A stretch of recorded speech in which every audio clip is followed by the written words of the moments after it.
Welcome to Nation in Conversation. Today we talk about water and the value of fresh water. Fred, welcome.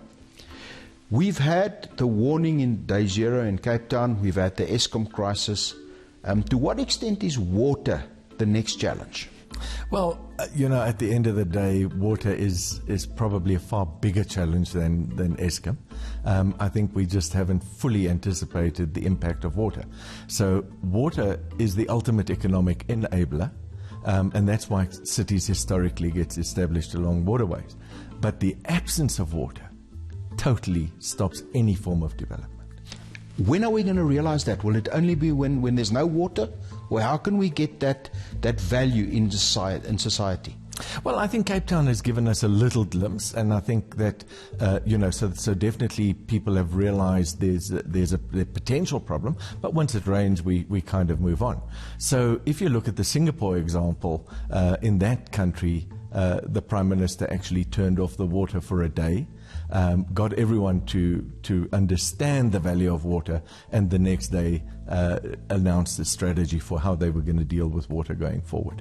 Now, Fred, South Africa is a water-scarce country.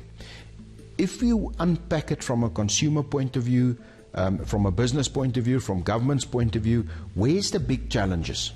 Well, I think we got to look at the entire chain. So when we look at water and the management of fresh water, firstly, we've got to understand it from a demand and a supply perspective.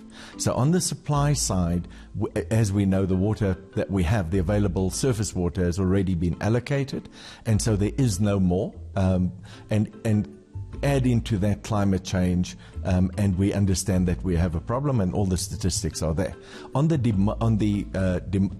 demand side of the equation, obviously we use too much water. We use water in incorrect ways. We don't look at how we manage that water, and so we have to look at it on both the consumption and on the supply side of the equation.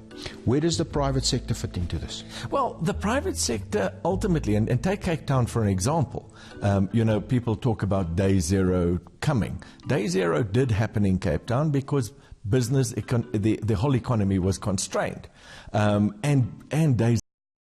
So understanding there's different standards, different qualities, different inputs into that water, and then understanding how we use water in what sequence can greatly impact on our ability to manage this very precious resource. Thank you very much, Fred.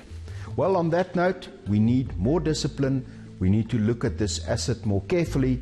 From me, Theo Foster, good day. Nation in Conversation, in collaboration with ENCA, moving the needle on the agriculture debate, in proud partnership with Senves, Bayer, Nedbank, Afgri, Hinterland, and NW.